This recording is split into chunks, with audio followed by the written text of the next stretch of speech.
Assalamualaikum warahmatullahi wabarakatuh. Nama saya Ilham Ramadan. Saya akan menjelaskan tentang virus.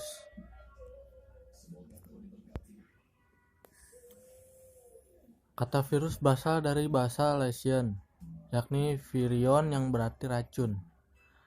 Penemuan virus berkembang dari masa ke masa, mulai dari 1883 hingga 1935. Ciri-ciri virus bisa berkembang biak dalam sel hidup. Punya satu asam nukleat, DNA atau RNA saja. Bersifat seperti benda mati, berukuran sangat kecil. Bentuk virus seperti batang, peluru, bulat, benang, polihedral, dan seperti huruf T. Struktur virus juga seperti kepala, kapsid, asam, nukleat, leher, ekor. Dan saya akan menjelaskan sejarah penemuan virus. Yang pertama ada Adolf Meyer. Sejarah penemuan virus dimulai pada tahun 1883. Setelah seorang ilmuwan asal Jerman, Adolf Meyer menemukan adanya bintik-bintik kuning pada daun tembakau. Mengetahui hal itu, Meyer mencoba mengekstraksi getah tembakau tersebut, lalu menyemprotkannya pada tembakau yang masih sehat. Ternyata tembakau yang sehat tersebut juga mengalami bintik-bintik kuning. Lalu Meyer meneliti getah tembakau tersebut menggunakan mikroskop. Ternyata tidak ditemukan adanya bakteri, sehingga ia berkesimpulan bahwa makhluk yang menyerang tembakau tersebut berukuran lebih kecil dari bakteri. Terus yang kedua ada Dmitri Ivanovsky. Pada tahun 1892, ilmuwan asal Rusia Dmitri Ivanovsky melakukan penelitian yang sama dengan Meyer, yaitu menyaring getah tembakau yang sakit. Perbedaannya, Dmitri menyaring getah tersebut dengan saringan bakteri. Lalu hasil saringan tersebut disemprotkan pada tembakau yang sehat. Ternyata tembakau juga menjadi sakit. Dan yang ketiga ada Martinus Beijering. Beijering merupakan ilmuwan asal Belanda yang melakukan penelitian sama dengan dua peneliti sebelumnya. Bedanya, Beijering mencoba untuk menonaktifkan makhluk penyebab penyakit tersebut menggunakan alkohol. Hasil alkohol tidak bisa menonaktifkan makhluk tersebut. Beijering menyebutnya sebagai virus lolos saring. Dan yang terakhir ada Wendell Meredith Stanley, seorang ilmuwan asal Amerika. Stanley berhasil mengeristakan makhluk penyebab penyakit pada tembakau pada tahun 1935. Kemudian penyakit tersebut diberi nama tobacco mosaic virus atau bisa juga disingkat TMF. Ciri-ciri virus. Adapun ciri-ciri yang dimiliki virus sebagai berikut. Yang pertama, virus bisa bersifat seperti benda hidup, contohnya bisa berkembang biak jika berada di dalam sel hidup. Memiliki satu asam nukleat, DNA atau RNA saja. Virus bisa bersifat seperti benda mati, contohnya tidak melakukan metabolisme, tidak bernapas, tidak bergerak, dan berbentuk kristal jika berada di luar sel hidup. Berukuran sangat kecil, yaitu antara 20-300 nm. Bentuk virus. Ternyata virus bermacam-macam bentuk. Ingin tahu apa saja? Yang pertama, berbentuk batang. Contohnya TMV, tobacco mosaic virus. Yang kedua, berbentuk batang dan berujung oval seperti peluru. Contohnya rhabdovirus.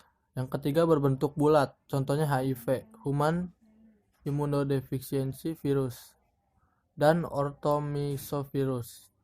Yang keempat, filamen atau benang, contohnya virus Ebola. Yang kelima, berbentuk polydihedral, contohnya adenovirus. Yang terakhir, berbentuk seperti huruf T, contohnya bakteriofag, yaitu virus yang menyerang bakteri Escherichia coli. Virus juga ada strukturnya. Virus tidak digolongkan dalam organisme seluler karena tidak memiliki bagian-bagian sel seperti dinding sel, membran sel, sitoplasma, serta organel sel lainnya. Adapun struktur tubuh virus bakteriofag adalah sebagai berikut. Yang pertama, kepala. Kepala bagian dalam mengandung asam nukleat, sedangkan bagian luarnya diselubungi oleh kapsid. Untuk virus bakteriophag, kepalanya berbentuk polihedra dengan jenis asam nukleat DNA. Yang kedua ada kapsid. Kapsid merupakan selubung luar virus yang mengandung banyak subunit protein yang disebut kapsomer. Kapsid terdiri dari beberapa bentuk, sehingga berpengaruh pada bentuk virusnya. Yang ketiga ada asam nukleat. Asam nukleat yang dimiliki virus hanya satu, yaitu DNA atau RNA saja. Asam nukleat ini adalah yang nantinya berfungsi sebagai informasi genetik untuk replikasi. Yang keempat ada leher. Leher merupakan penghubung antara kepala dan ekor. Leher berfungsi sebagai saluran keluarnya asam nukleat untuk menuju ekor. Yang kelima, ekor virus terdiri dari serabut ekor dan lempeng dasar. Ekor ini berfungsi untuk menempel pada inang. Virus juga bisa berkembang biak. Perkembangan biak virus dikenal dengan istilah replikasi atau perbanyakan diri. Bagi virus, sel inang merupakan sumber energi untuk sintesis protein. Perkembangbiakan virus dibagi menjadi dua, yaitu daur litik dan lisogenik. Yang pertama, daur litik. Daur litik itu terjadi disebabkan oleh ketahanan sel inang lebih lemah daripada daya infeksi virus. Akibatnya sel inang akan pecah dan mati serta akan menghasilkan virion-virion baru. Adapun tahapan pada daur litik adalah adsorpsi, penetrasi, sintesis dan replikasi, pematangan atau perakitan dan lisis. Yang kedua, daur lisogenik. Daur lisogenik terjadi jika pertahanan tubuh inang lebih kuat daripada daya infeksi virus. Pada daur ini sel inang masih bisa bereproduksi dengan normal dan tidak akan langsung pecah. Akan tetapi DNA virus bakteriophag akan berinteraksi dengan kromosom sel inang membentuk profag.